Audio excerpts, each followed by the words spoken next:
Good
morning, everyone. Just want to test. Can everybody hear me? Or can anyone hear me? I can hear you. Thank you. Recording in progress. All right, let's see how this goes. I came down with some cold-like symptoms last night when I went to bed. So far, a negative COVID test, but you can't be too careful. So we are gonna see how this goes. First up, or let me call the meeting to order at 9 a.m. And first up on the agenda is introductions. And we'll go in the room first. And then Joe, maybe if you want to let me know when everyone in the room has introduced themselves, then we can move to online introductions. Hello, I am Nancy Wise, Commissioner and Chair.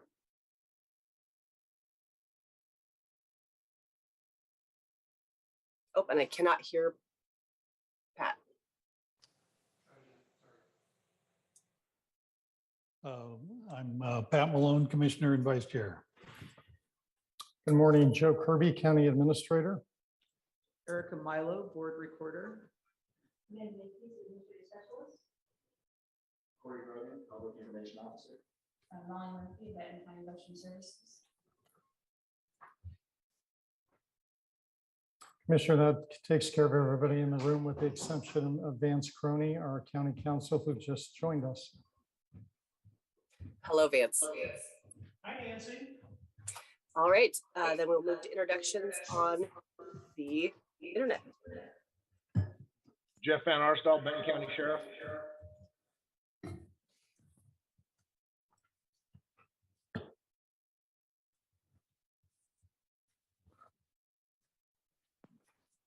Morning, April Holland, Public Health Administrator.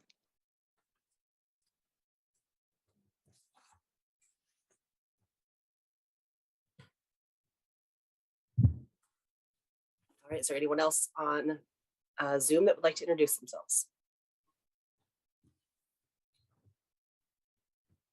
Hearing none, we can move on to announcements. Are there any announcements? Seeing none, we can move on to comments from the public. If you would like to make a public comment, you can have up to 3 minutes. And we will check first if there is anyone in the boardroom who would like to make a public comment.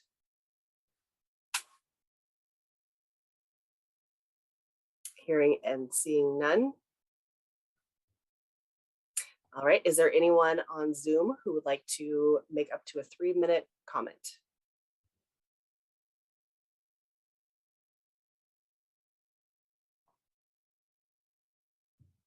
Hearing and seeing none, we will move on to review and approve the agenda. And I believe there are no changes to the agenda. So we will consider that approved. That takes us into our work session. First up is our COVID update from Department Operations Center with Suzanne Hoffman and April Holland. Welcome.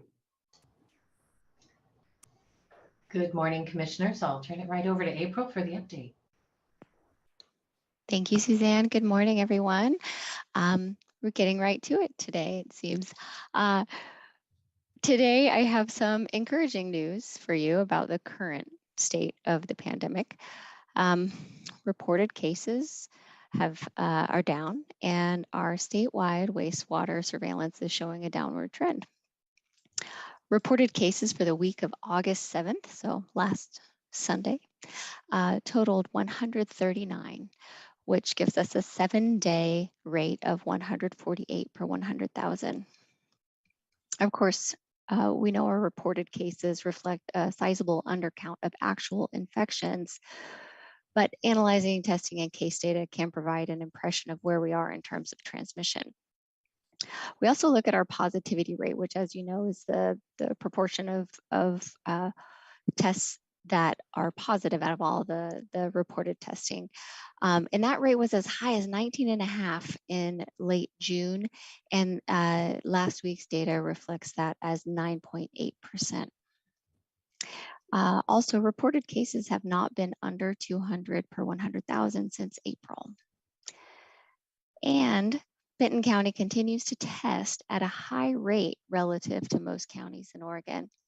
We continue to frequently rank first or second highest testing rate per capita among all counties. So locally, our recent local wastewater surveillance has been a bit more variable than some other parts of the state.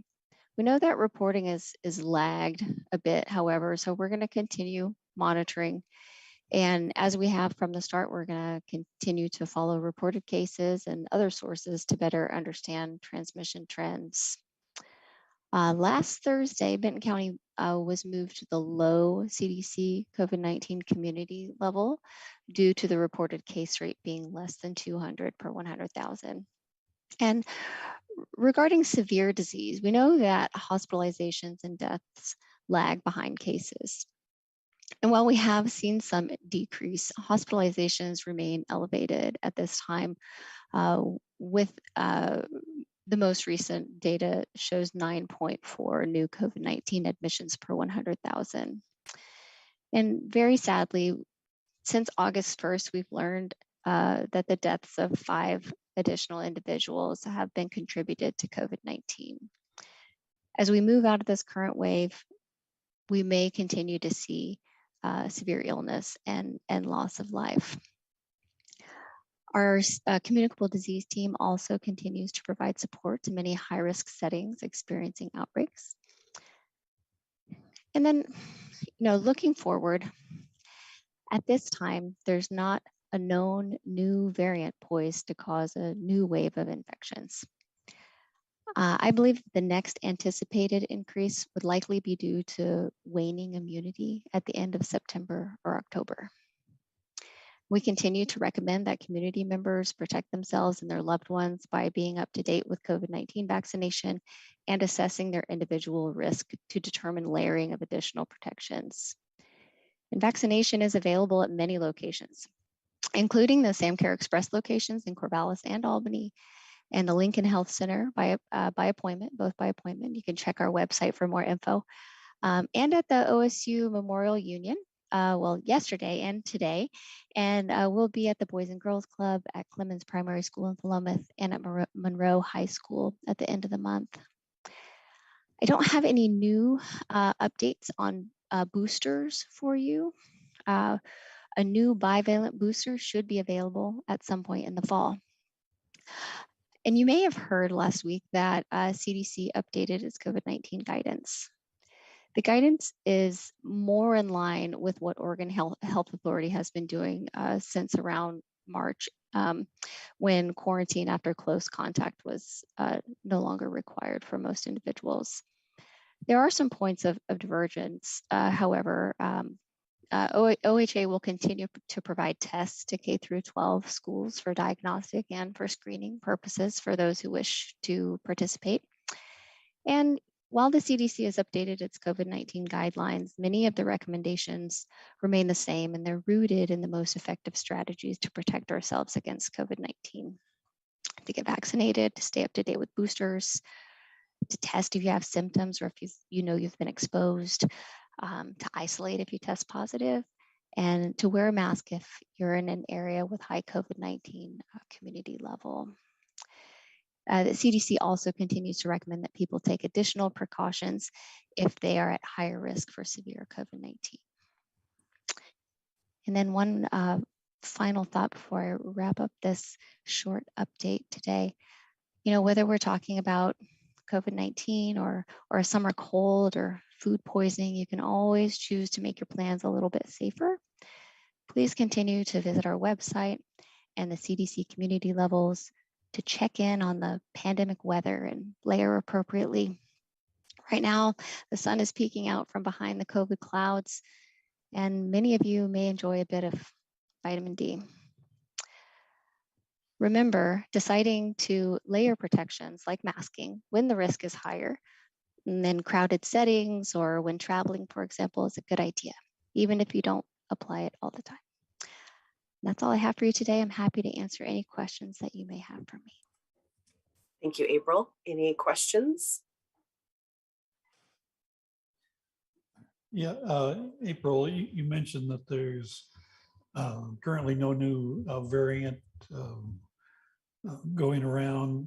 Is that worldwide? Because I know on previous variants, they'd show up in Great Britain or South Africa and give us some warning. So is that comment good for world, what's going on in the rest of the world? Thanks for the good question, Commissioner Malone. It is, and I'll qualify that just a little bit.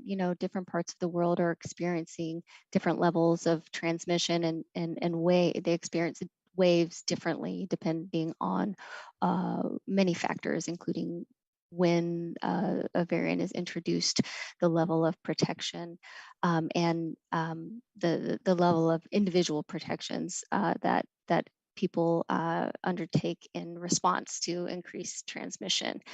But absolutely, right now, as we continue to look outward in other locations in this very moment, there hasn't been identified a new variant of concern. So we will be looking toward immunity waning, and the hope is that as we get these bivalent vaccines on board, we may be able to get them on before too many folks become susceptible again, and before we have widespread increased transmission. Okay, great, thank you. I guess my other question is, I'd like a little more detail on the kind of local hospitalization rate. You were saying that's a lagging indicator, so that should be good news. Is that correct? Because currently we have a relatively low rate of infection, and so that should translate into a lower rate of hospitalization due to COVID. Thanks, Commissioner. Yes, when I say it's a lagging indicator, I mean that we're likely to see the hospitalizations probably 2 to 3 weeks after the high case rates. So we're still at a point to where they're somewhat elevated because we recently had a lot of cases reported. As we move forward, reflecting the current reported cases, moving out a few weeks, it's anticipated that the numbers of hospitalizations, the rate of hospitalizations will decrease. Great, thank you. Thank you. Thank you, April. Any other comments or questions on this agenda topic before we move on? Hearing none, thank you very much, April, and thank you, Suzanne. All right, and then I believe we are going to make a quick change to the agenda. Since we are running a little bit ahead of time, we will skip over 4.2 and just move directly into item 4.3, which is Oregon Cascades West Council of Governments. We have Ryan Voigt with us, the Executive Director.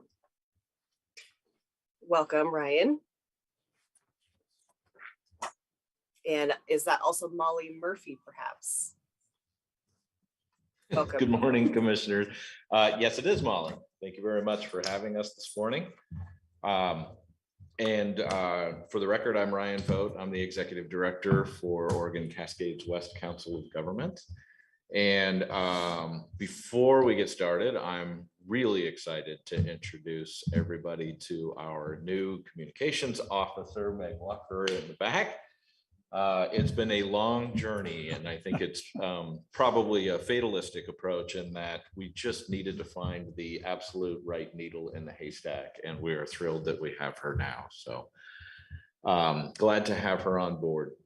So we provided some information. I'm not the kind of person who likes to really belabor the information that's already been provided to you, but two things that I would point out.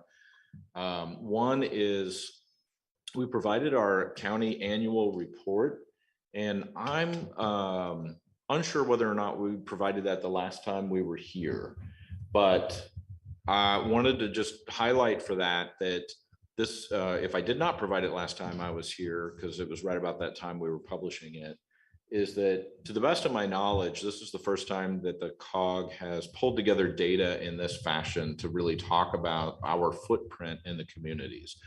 As you know, the Council of Governments is a voluntary organization of regional member agencies coming together to see how it is we might be able to leverage business that each of the cities, localities, tribe, and counties would otherwise need to do, and it may be more efficient to have one body do it for multiple member agencies. And as a result of that, every Council of Governments that exists has a different footprint because we're really crafted to meet the regional needs.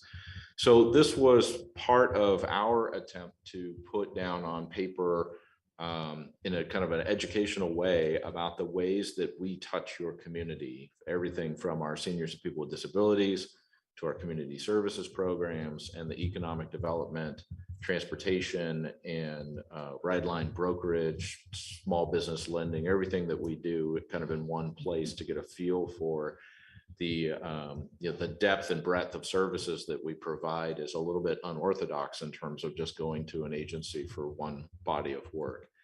And so hopefully you find that informative. I'm happy to answer questions about that information. My most sincere hope is that this next year, we're going to be able to break that down to the individual member level. And so we'll be able to have an addendum that shows not just the county information, but breakdowns by cities that exist within each of our member jurisdictions.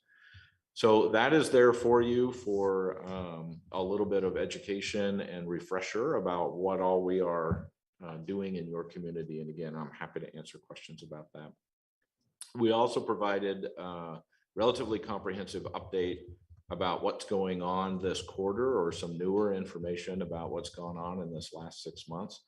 I'll turn it over to Molly in just a moment to talk about some advances with where we are with our veteran services programs and some pretty exciting things that are happening there. But a couple things that I wanted to point out in here and draw your attention to.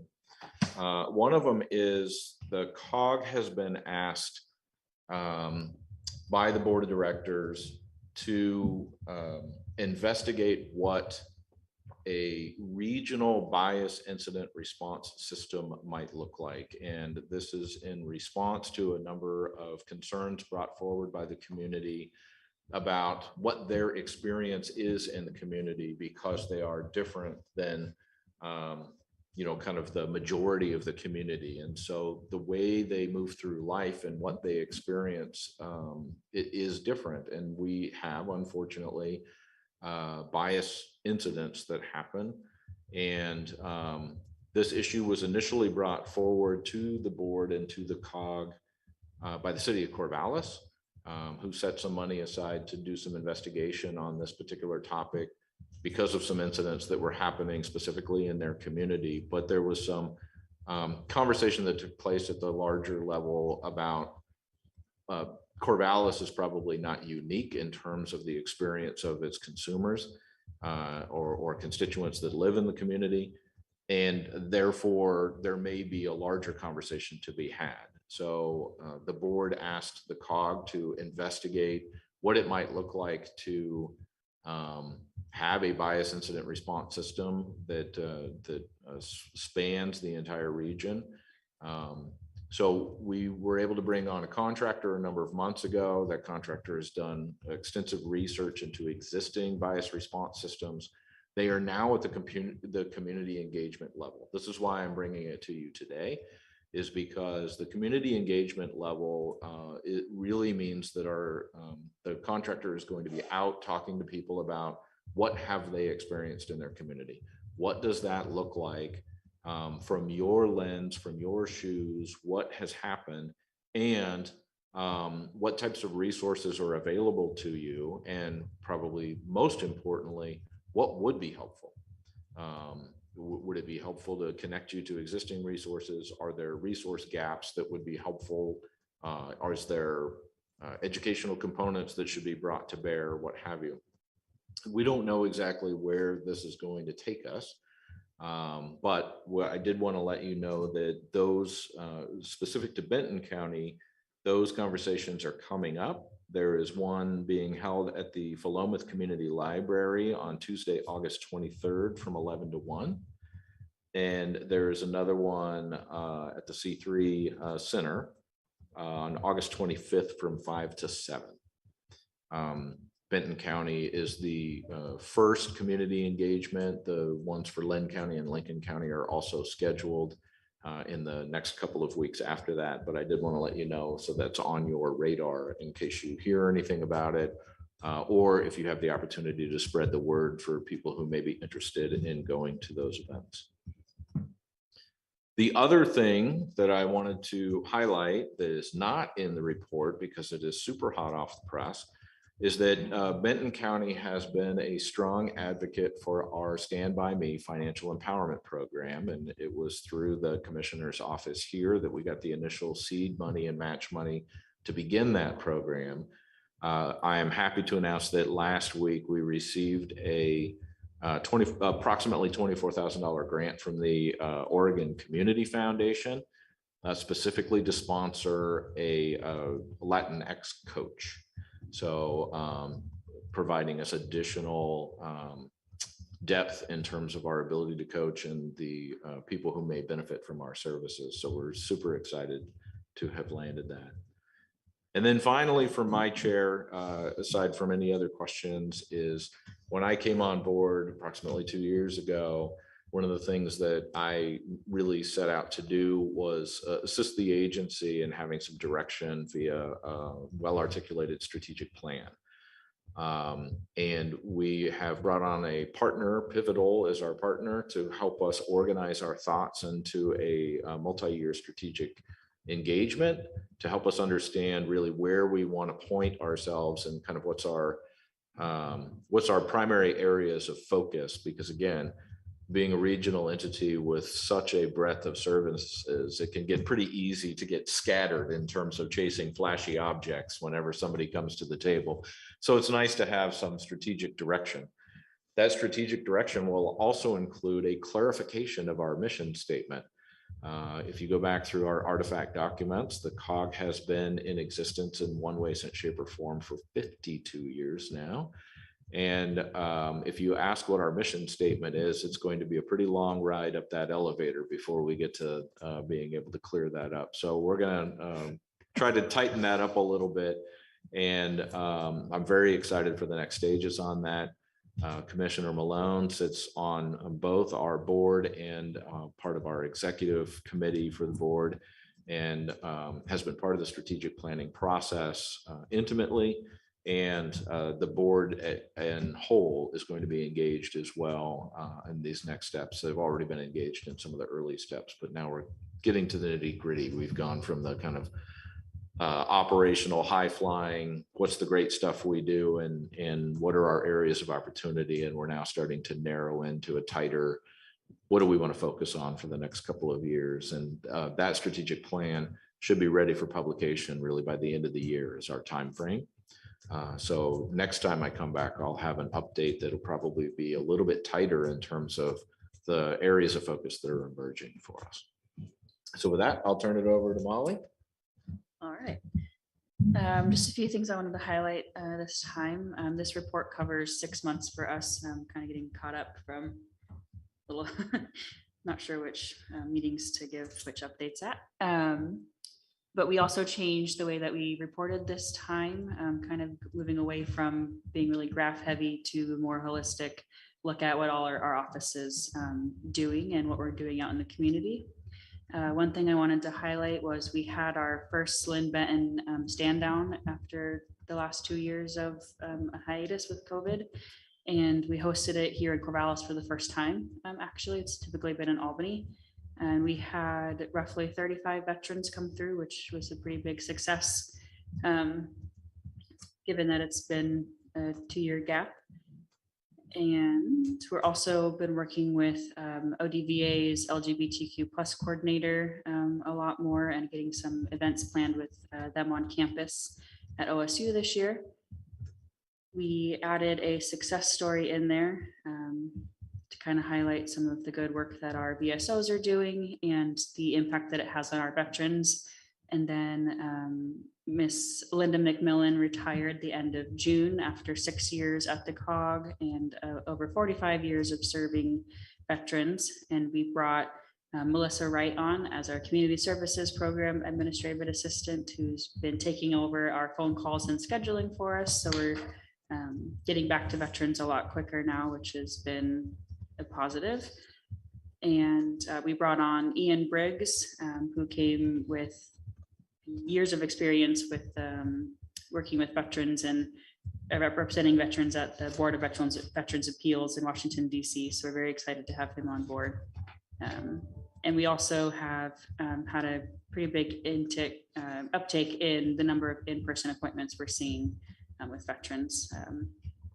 I believe in the last 6 months, we saw 112 vets in person and then continued to see 94 over the phone. So pretty happy with seeing those numbers increase.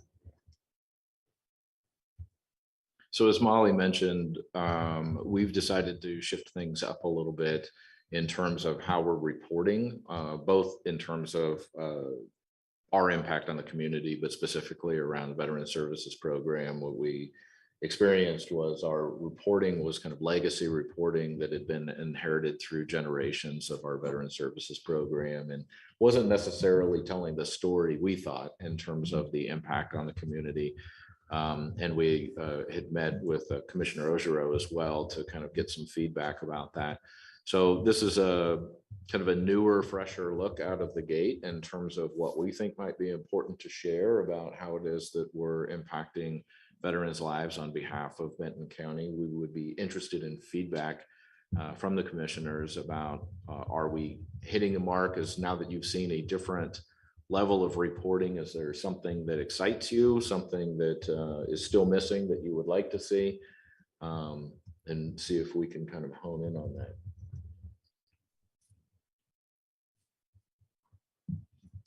And then there is one last thing, I apologize, that was in the packet that I failed to mention. The very last page was a map that talks about the Benton County early child care education slots. I'm going to touch on this briefly because you're going to ask questions, and I'm going to say, boy, I wish Jenny Glass was here to really talk about the details. But I wanted to talk a little bit about the genesis of this. So the COG, as well as I believe the county and most of our member agencies, are experiencing a squeeze as it relates to workforce right now. And I think that there are some long-held beliefs that part of the workforce squeeze is related to the availability of childcare throughout the communities, and that many two-income families are now opting to be single-income families to provide their own childcare. What this map tries to begin to tell the story about is pulling together data related to dual income families with children of a certain age and the number of certified available daycare slots within the community. So just from a data depth perspective, there are, it doesn't tell the full story. It makes some presumptions about things, but it is good from a order of magnitude conversation that really talks about the dearth of available certified daycare slots for families moving to the area or families in the area who have children of childcare age or preschool age. So rather than dig into the individual elements about how the data was pulled or whether or not this constitutes all of the childcare that's available, it does not dig into informal childcare that grandparents and aunts and uncles and neighbors and friends that are providing. This is really an exercise in order of magnitude. And from an order of magnitude perspective, it reflects what we thought we were going to see. And that is, there is not enough daycare, certified available daycare for families. And that is a compression issue in terms of what we're seeing in the way of workforce.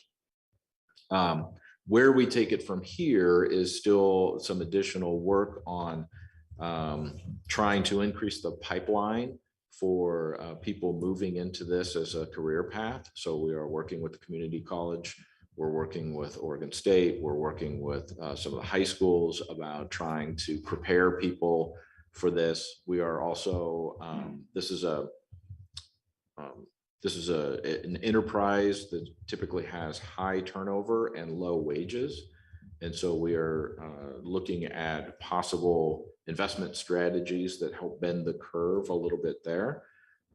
There are some studies across the nation that indicate that higher wage in and of itself does not necessarily impact the workforce, but providing bonuses that are commensurate with what that higher wage would be. So if the wage was, say, $15 an hour, but once a quarter, people got like a $500 bonus instead of going to $17 an hour, does seem to change the impact of people staying on the job. So, but one of the things that we learned right out of the gates is we had a presumption that really what was missing was just daycare slots in general. And what bears out in the data is, yes, there's still a dearth of slots that plays out. But what we didn't anticipate when we began the study was there are lots of places with slots and they also have staffing issues. So there are certified slots, but they can't bring enough staff to bear to actually utilize the slots. And so it's I think our initial thinking walking into this was, how do we create velocity around trying to stand up new daycare centers, what do we need to do to help people get licensed, start a small business, get the infrastructure in place. And what we're now shifting to is, yes, that's part of the equation, but the other part is really how do we get certified childcare providers to stay? How do we get them to be staffed, well-staffed with caring trained providers who also stay, so that we don't have a constant cycle of turnover. So if there are additional questions, I would direct those to Jenny Glass and our Community and Economic Development team. But that was kind of a neat little study that we put together to try and just get a sense of order of magnitude in terms of what the how childcare may in fact be impacting our workforce issues right now. So.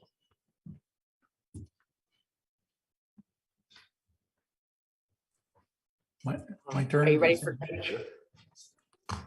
Okay. Well, I really appreciate you coming in person. I know we've talked about that, but now that maybe COVID is allowing more in-person type meetings, especially with COG territory, and trying to let everybody know what's going on. It's a little, I think the COG is a little like the three blind people describing an elephant, and we all know slices, but to get a more complete picture, I do like the new report format, especially on the veterans section. And it could just be a change of pace, but okay, here come 20 charts and graphs, and that you figure out what that means. And so a little more narrative helps me get a picture of what's going on. One question, it seemed like the state offices were not open for in-person visits. Is that still the case? They seemed a little sluggish. Yeah, they're in the office one day a month at ODVA right now. But we're in the office. But we're in the office 2 days a week. Yeah, seeing Okay. people in person. Because that virtual has its advantages, but on I think probably more complicated situations, starting in person, this seems like a real advantage. So I hope the state opens up a little bit more than one day a month. So Commissioner, if I may, that's specific to the ODVA program. The remainder of our programs are seeing people in person all the time. Okay. No, I was okay, good. Yeah. specifically talking about Just wanted to make sure we were clear. And it just seemed like they were always lagging behind being very open. So I appreciate that update. What else have we got?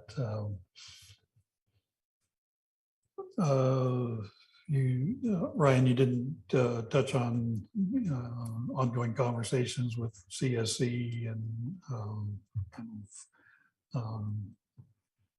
same geography, sometimes similar programs. How can the two organizations cooperate? Thank you, Commissioner. I appreciate the question. So for the benefit of everybody who's listening, there's been a long conversation going on about the partnership between Community Services Consortium and the COG in terms of we serve the same region, we serve many of the same consumers, and are there ways for us to make that more streamlined for the organization? There had been a multi-year conversation about administratively combining the two organizations, and that failed to gain a whole heck of a lot of traction for a variety of reasons that aren't worth unpacking right now.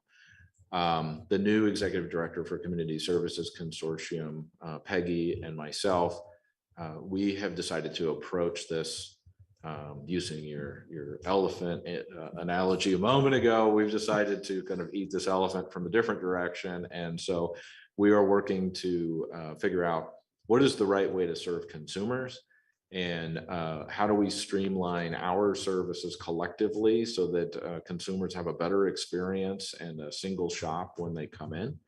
And if somewhere on down the line, be it a year, 5 years, 10 years from now, we can demonstrate by proof of concept that not only have we figured out how to do it for consumers, but there is also a leverage point that makes sense for administrative combination, like having one tech services team or one finance department or one HR department for the agencies, that the door then will be open for having a conversation about, do we stay as two agencies or not? But right now, we're less concerned with the kind of the fear generation that is created by talking about becoming one agency and people worried about who they are going to report to and whether or not they're still going to have a job and what their title is going to be and all of that, and shifting to just how do we serve consumers better.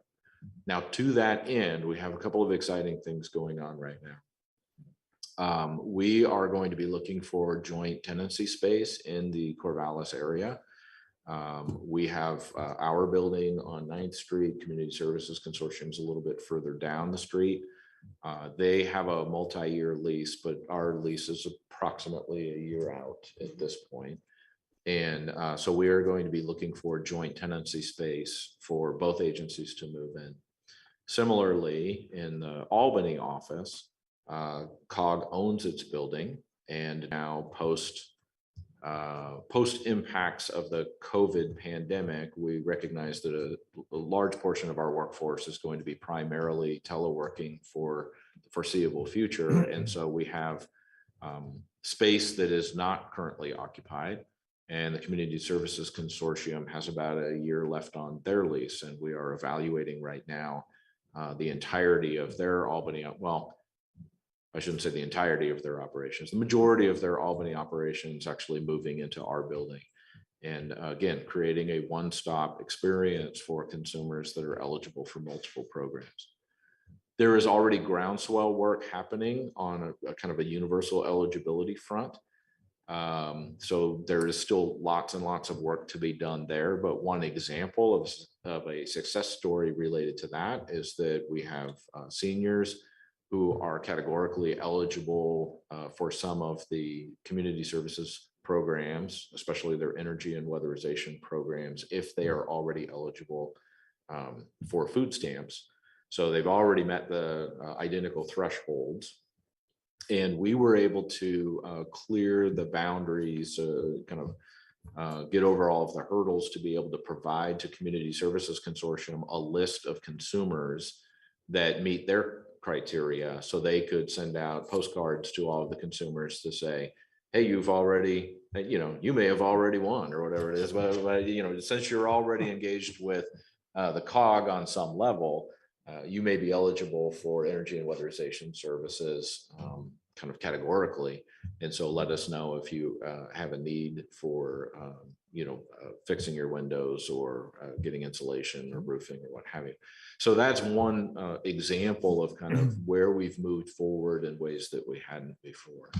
But I'm very excited about the notion that we're going to be physically under the same roof here in short order.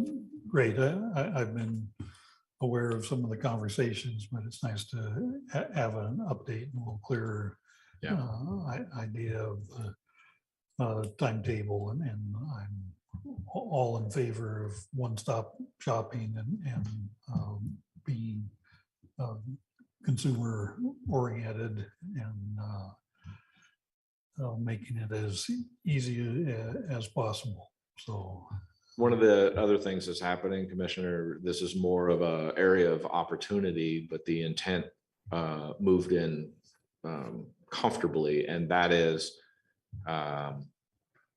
because of a number of factors, we ended out in a situation where with some retirements and stuff, the COG was in a position of replacing several of its senior leadership team members, our tech services director, our finance director, most notably. And Community Services Consortium was replacing their tech services director and their finance director because of retirements on almost the exact same time frame. And what that has led to is some formal and informal relationship and mentoring back and forth as both people learn their new roles, both the directors on both sides of the agency, and learning each other's ways. So there's not a whole lot of that, well, this is the way we've always done it, so let's do it that way. We have people who are learning how we currently do it as well as how the other agency does it, so that we can kind of get best of breed from both organizations. And there is a lot of energy generation that's going on there. The other extremely practical implementation that we're doing is that Peggy and I have done some clean visioning around if one organization is doing something, purchasing software, purchasing hardware, implementing policy, the other organization needs to be on board. So again, preparing ourselves for the possible smooth transition if the boards ever decide that's the direction that they want to go, or at least preparing ourselves so that as partner agencies, we can provide support to each other whenever necessary. On a just kind of an order of scale and size here, our HR team over at the COG is 3 people. And their team is 2.5 people. So if we operate in the same kind of human services policies and we operate in the same software system for both people applying for jobs, and we have a similar system for how we interview and a similar system for how we navigate getting people into a payroll system. If somebody takes a vacation, we can cover for each other because we're going to be housed in the same place and we do same operational. So that's the philosophical approach, that we have brought to the table around. If we're going to buy a software, let's see if we can leverage our purchasing power. Let's all buy the same software. Let's all do the same work together. So. Really appreciate that update. I remember when these conversations started more than 3 years ago, I think, and the term merger was thrown around, and that I was uncomfortable with that. And this obviously is a slow process, but I think may yield better results, and just kind of cooperating where possible and keeping each other informed. And it reminded me a little bit of one-stop shopping for the transit. I think there's 5 transit systems involved to get you from Sweet Home to Newport, and the customer doesn't care whose territory they're in of the 5, I think, that are involved. They just want to get from A to B, and I think are we up and running on the where you can go on your phone and find out where the bus is and buy the ticket and make it. Frequency is probably still an issue, but at least get over the different territories that are involved in this service. So just that kind of idea of trying to figure out what the goal is, and then gradually work at it. So I'm glad to hear that this is going along, and frequent conversations, and so I hope to hear more reports like this, that it's going well. Well, I wish I could always come in and say everything's going well. We have our challenges as well as everybody else does, particularly around staffing right now. But on the whole, I would say things are going great for us, and happy to be serving. So, and congratulations on filling the communications position. I know that was a challenge. 9 months, a year. Year and a half. Year and a half. Year and a half for me. And, you know, that job gets spread around and people try to squeeze it in where they can, but I'm pretty sure some communication wasn't done, and because that position wasn't, because Meg wasn't there. Yeah. I don't know where she was, but she wasn't at the COG, so. She was preparing for her career at the COG.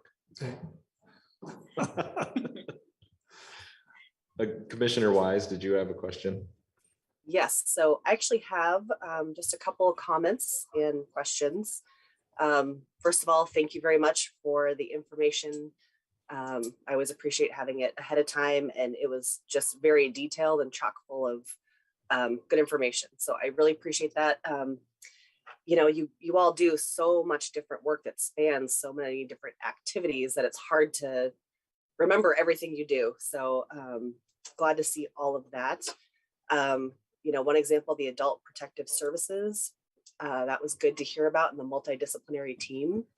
I had no idea that was a thing or that it existed. So that was good to learn about. I'm happy to hear that the bias response is moving forward. I was on the city council when we kind of got that ball rolling. You know, COVID has been a really big challenge, hurdle with that. So I'm glad to see it going. I do have one question on it. And if you don't know, that's okay. I remember around that time, the state of Oregon was setting up a statewide reporting system. And the significance was that, you know, in a year or 2 years or however long, they would be able to, you know, put together some data and report that out. And I was just wondering, do you know if that has happened? In terms of the reporting out or the setting up of the system? They did set up the system. And this last small legislative session, they also secured some additional funding for that system. I believe it resides in Department of Justice, if I'm not mistaken. I believe so. And I remember reading some headlines about them providing some additional funding for additional staffing because there was kind of a 1 or 2 person system for collecting information. I haven't seen detailed data. At the time they were reporting on kind of large scale numbers in terms of the volume of calls, but I've never seen anything at the level of kind of where the calls are coming from, what the, you know, thematically, what is coming out, how people are experiencing their communities, and what then might be the, you know, operational steps to start to solve community issues related to bias. Our contractor, that was one of the first things that they were supposed to do, was investigate existing bias response systems. There's also a relatively comprehensive one at Oregon State University that's kind of student focused, but to investigate existing bias response systems, reporting systems, response systems, and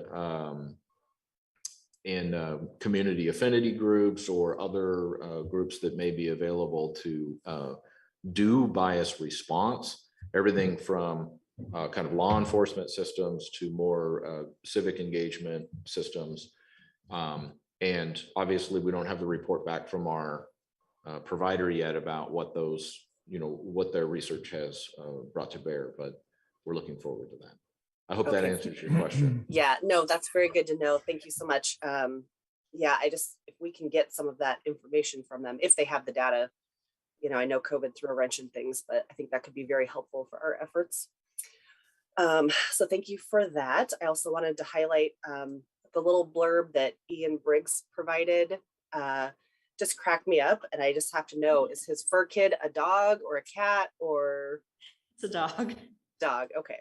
As someone who has 2 kids of my own, you know, some days I can relate. And then there was a mention there about the mobility hub design. Could you speak to that briefly?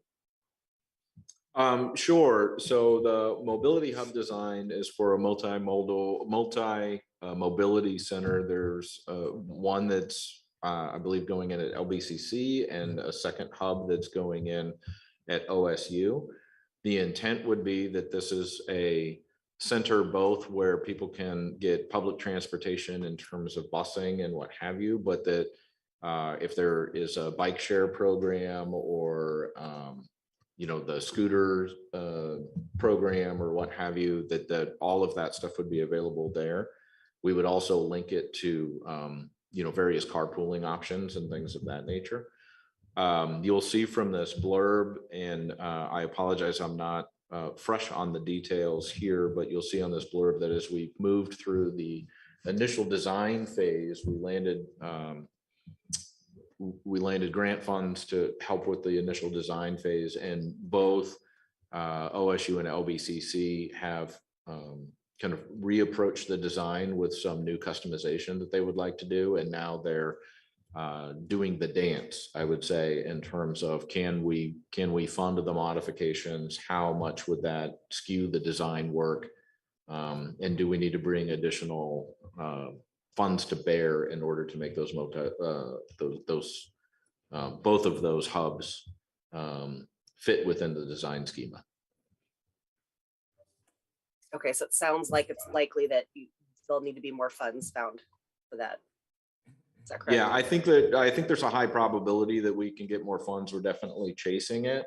And my suspicion, and this is entirely suspicion since I'm on the record, but my suspicion would be that if we can't get them through traditional sources, then there would be a decision point to come back to the table where they would either have to find an alternative way to bring the money to bear, or they would have to be amenable to scaling back on their design in order for us to move forward. Okay, thank you. And Pat, did you have a comment on the mobility piece? Go ahead, Nancy. Okay. I also wanted to highlight that I found the sharing of the success story of Veteran A helpful.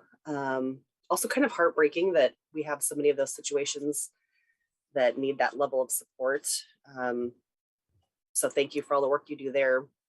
And you asked a question, Ryan, about, are we hitting the mark? Are we missing something? And I have to be honest, I don't know, because I don't hear from enough veterans or, your potential clientele. So that just makes me think, is there a way to reach out to them better that we can ask them directly and find out? It's actually on my list of to-dos to create a comment or like feedback form. Not thinking of the right terminology for that, but because we're not tracking that right now, and I want to be. Yeah.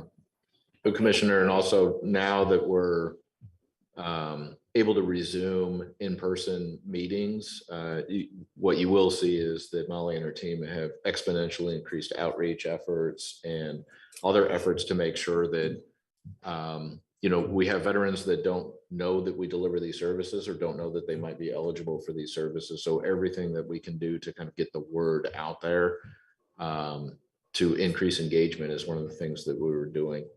And in terms of, I appreciate the observation of are we hitting the mark or not? And I want you to continue to hold us honest to that because we're delivering the veteran services on your behalf. So please keep us honest on that. The question in its most basic format, I think, was really about our reporting design and whether or not the report that we're providing is more meaningful to you than what we normally provide quarterly. But absolutely also make sure you keep us honest on serving the consumers. And if you hear otherwise, we want to know, because I think we are trying a variety of strategies to increase our outreach efforts and our engagement efforts. And if you're hearing stuff worked or you're hearing stuff didn't work, let us know. Perfect. Yeah, thank you for that clarification. I think the reporting looks good. I think it meets my needs. And I know this is something that Commissioner Ojero has been interested in. She's on vacation today, but I'm sure she would be happy to reach out to you if she has some feedback. And with that, I think that's everything I had on my list. Pat, did you have another comment or question?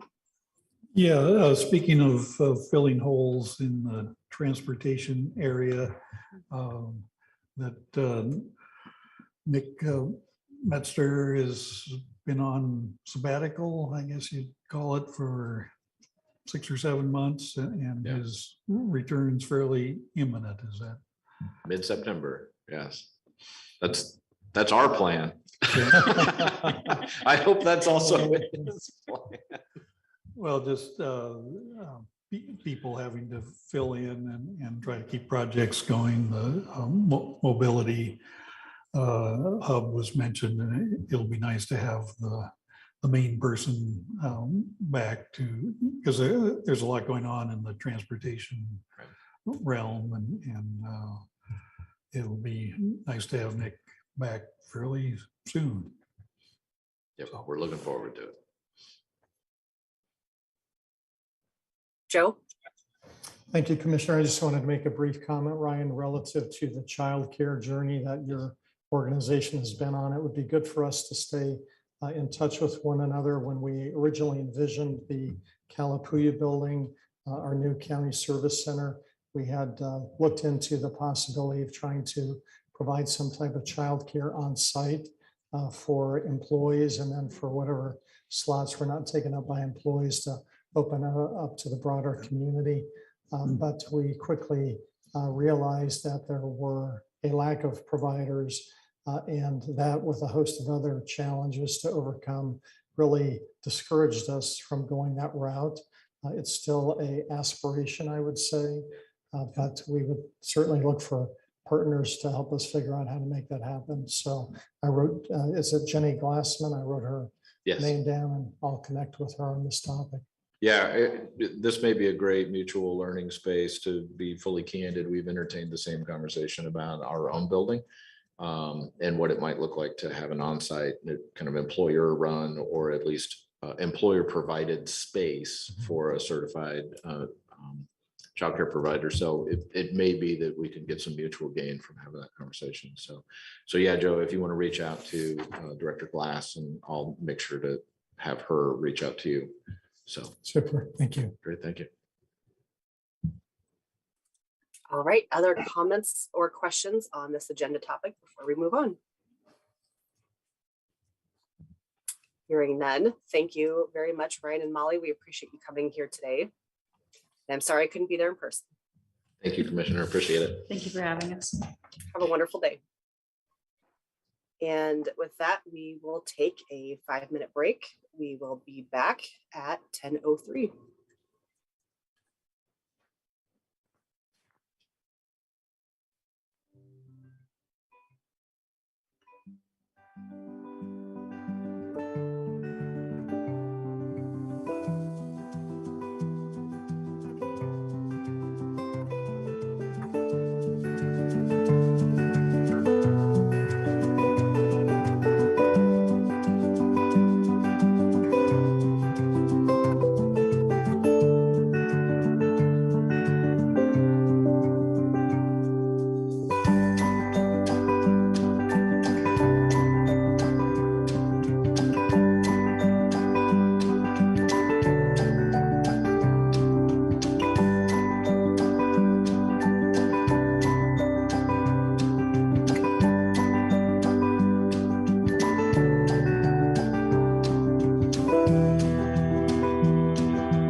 Looks like once Commissioner Malone gets back, we will get started again.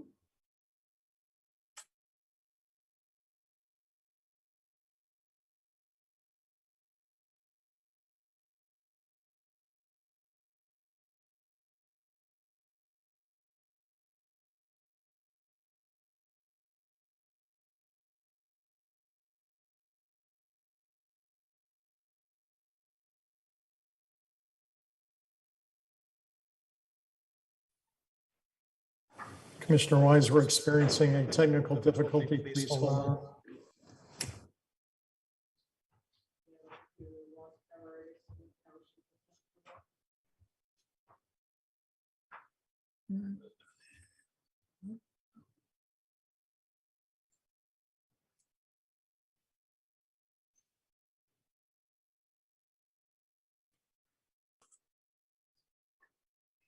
Well, this breaks the hypothesis that I was bad luck with the technical difficulties.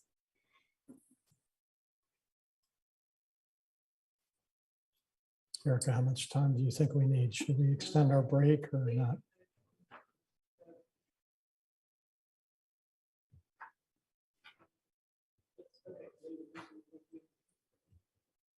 So we're good to go. All right, we will get started again. We will go back to item 4.2, Benton County Talks Trash, Solid Waste Process Work Group with our Community Development Director, Gary Nichols. Welcome. Hey, good morning. I just love the sound of that. It's got a nice ring to it. Benton County Talks Trash.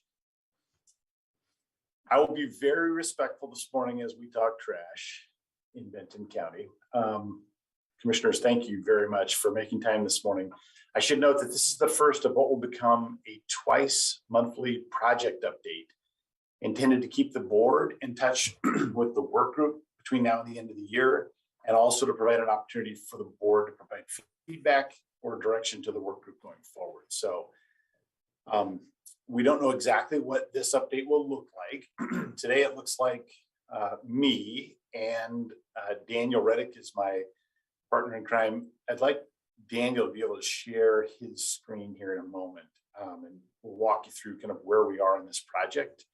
But if you have thoughts or feedback for us on what would be the most helpful to you to keep you plugged in to the work of the work group, please do let us know that. We welcome that as we get started. It's possible that the work group will want to interact with you directly, or that the facilitator will want to interact with you directly. So we're working through that, but if there are preferences from the board, we would welcome those as we get started. So a couple of big accomplishments since the last time we spoke. First of all, we have a contract with our facilitator, Sam Imperati. Very pleased to have Sam continuing to work with us. Sam has been instrumental in helping us understand the situation so far, and also to help the community outline some constructive steps forward. So we're very pleased to be working with Sam. In that same, kind of on that same note, Sam has put together a draft charter for the work group, and your staff has had a chance to tug and pull on the charter and get it into what we think is nearly final shape. But we would like board members to provide feedback as well. So you have a copy of that waiting in your inboxes, and an invitation to sit down and visit with us at your convenience if you have thoughts or ways to improve that before we ask you to adopt it, the work group charter next week.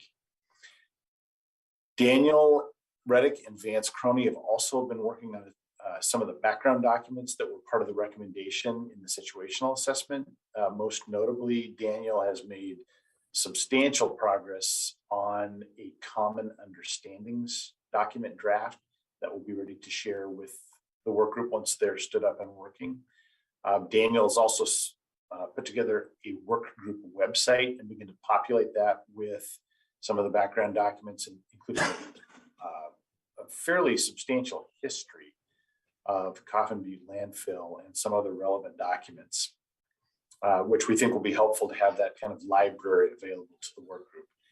And Vance Crony, special thanks to Vance for putting together a draft outline of authorities and responsibilities between Benton County and Republic Services and others. Also want to let you know that we have sent out an invitation, special thanks to Corey Grogan, who has helped us get the word on the street for the work group invitations to apply or to express interest. So far, we have a couple dozen responses. Very pleased to see community members willing to commit their time, energy, expertise to help us with this effort. So that invitation is open through the end of the day, Thursday, and then we'll quickly turn those applications around in a format that will be easy for you to look at and begin to inform your decision next Tuesday, a week from tomorrow, or a week from today, when we'll ask you to adopt the work group charter and also appoint the work group members. So a couple other quick next steps, immediate next steps are to get an RFP, 1 or 2 requests for proposals out on the street for both land use council to help us with an eventual review of a land use application, and also a land use consulting firm that can help to review that application and present to the planning commission. Basically, that's external staff capacity for both our land use planning team and also for our council. And then, of course, the first meeting of the work group will happen the first week in September. So that is coming upon us very quickly, and we're preparing for that. All right, so on your screen, you should see a revised version of the chart that you looked at a couple of weeks ago. We presented a draft implementation plan. You provided some good feedback. I want to say thank you for helping us get this off and running quickly. This represents the items that are complete in green, and then items that are in progress in yellow. Items yet to be started are in white. So that's kind of what you're looking at here. I'll give you a minute to just look at this. You've seen this before, but this is kind of an updated version showing the work that has already been done.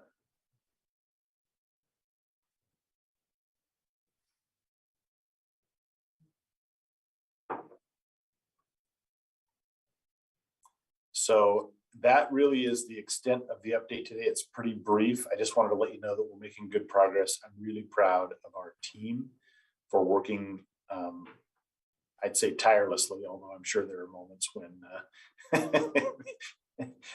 Daniel probably needs a rest, but he has been doing an amazing job getting us up and running with this project. And also special thanks to Sam Imperati for helping to get the work group charter ready to present to you all for feedback, and his guidance on how best to solicit interest from the community and also help prepare the board to be able to review and select a balanced work group. So I think I'll just leave it there and say thank you and invite your comments or thoughts or feedback. Thank you, Director Nichols. And you had asked for feedback on what's helpful for us. Are you looking for that today, or just kind of ongoing as the process continues, or both? Well, both, all of the above and then some. You know, this is the first time we've done this sort of work around solid waste and disposal in Benton County. So we don't have a model to go to follow. So in some ways, you know, when we asked for your leadership, what that meant in part was help us get this right. So I think that's an open invitation. Perfect. Well, for me, like you said, we've not done this before, so I don't have a lot of feedback so far. Just, you know, if you provide us the updates on what's going on, just keep us apprised. That's great. And I think as time goes on, you know, if I want to see something tweaked or changed, then I will definitely tell you. Yeah, that's perfect. Thank you. Commissioner Malone, any thoughts or questions? Yeah, a couple questions. The are we aiming for something around 16 people total for this committee? Half kind of from dedicated sources and half, which would be about 8 community members. Is that accurate? Yes, that's accurate. Thank you for asking the question. Like we mentioned last time, membership is not exclusive, but there's a component of kind of manageability. So we're trying to get a balanced group of perspectives and also a manageable group size. And Sam had recommended earlier a group of, I think about 16. You'll see on the right-hand side, under the header work group membership, there are a couple of items left that would be good to get your feedback on. Those two items that are highlighted in yellow. The top one there says identify 2 neighboring jurisdictions to participate. We have not selected those yet. You all provided a handful of examples or kind of ideas for surrounding communities. If you've had a chance to give more thought to that or refine your thinking, I would certainly welcome any thoughts between now and next Tuesday. And then I've also asked Joe to sit down and visit a little bit about who best to represent Benton County from a staff perspective. So there are still a few spaces left to be filled, but you'll notice there in the green, the Solid Waste Advisory Council has appointed 2 members. The Planning Commission has appointed 2 members. Republic Services, I understand, has made their wishes known at both the local level and the national level for who they would like to represent their interests. And then our facilitator has reached out and secured a commitment from Oregon DEQ to provide a representative to participate, which is will be really helpful going forward. So that leaves then the 8 members of the public, which we have a solicitation out. You'll see in your inbox a copy of that solicitation. We've asked everyone to provide, I think it's a 2 or 3 page kind of quick summary of who they are, what their interests are, what they would like to accomplish from their participation. And we're hopeful that that will give you a better sense for how to appoint a work group that's balanced and knowledgeable and committed to the process. Great, thank you. Sorry, that was a long answer to your question. It was a good answer. There you go. Other comments or questions? Hearing none. Darren, is that good for you? Do you need anything else from us? I think that's it for today. Thank you very much for making time. We'll look forward to seeing you again at your first your regular public board meeting in September. By that point, we hope to have a number of these checked off the list. And of course, we'll have work group members as well to introduce to you and to the public, so you get a better sense for who the work group is and maybe get a little flavor for where they're planning to go as well. Perfect. Looking forward to it. Thank you, Darren, and thank you to Daniel and your team. We really appreciate it. Yeah, thank you. All right, have a wonderful day.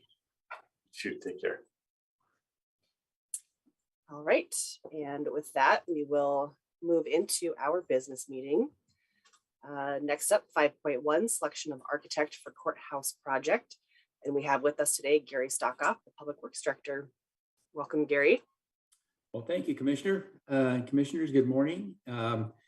As the agenda checklist stated, actually the 4th, we had a panel of stakeholders interview the final 2 candidates in person for the architect engineer duties for the courthouse / JSIP program.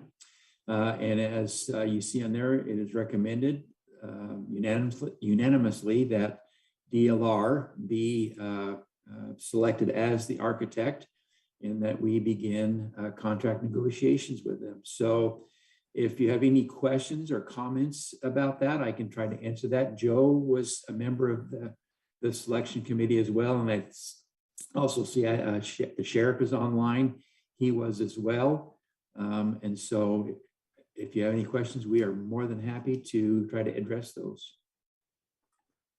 Thank you. I have one question, which is, could you share with us some of the criteria that was used by the stakeholder panel to make the decision? Oh, now you're asking me the hard questions. I think past experience was one. One was trauma-based design. You know, how do they take that into account as they prepare these facilities? Have they worked with Oregon Justice Department? Have they done courthouses and these type of facilities before? And again, we tried to look beyond the courthouse and other justice-related events. The team they had together and how long they've been together, we looked at that. And then also just were those folks going to be available throughout the contract? And if they weren't, then we had, you know, how were they going to address that? But and availability, you know, a lot of times, oh yeah, we're going to be here, but when you look, they only had like 10% of their time available. But the group that really has been working with the board so far on JSIP, Lori, Jane, Mitch, they are the group that will spearhead and take us on into the design and everything else that's going forward from that point on. So.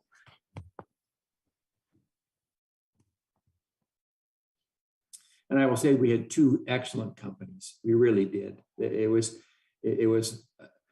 better, best kind of thing. And we were very fortunate that we did have those two firms that we could select from.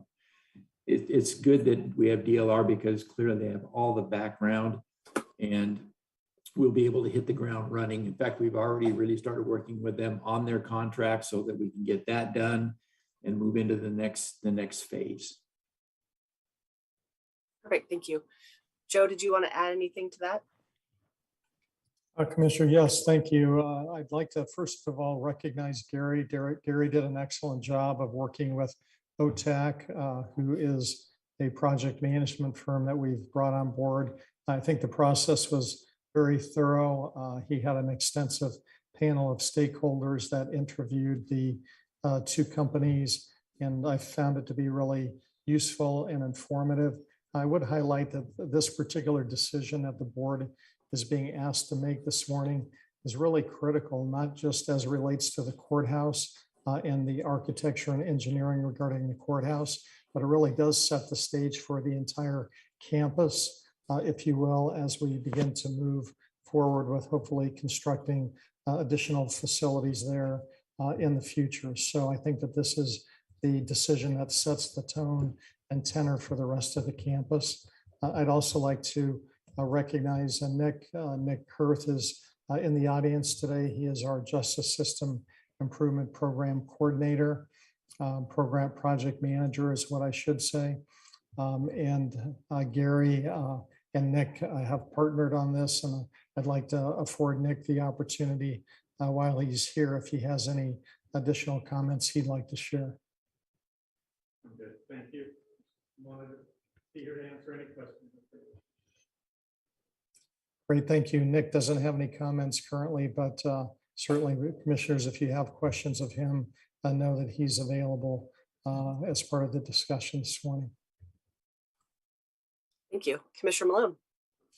Yeah, I mean, I appreciate the work of the committee coming to us with this selection. I really like the word unanimous.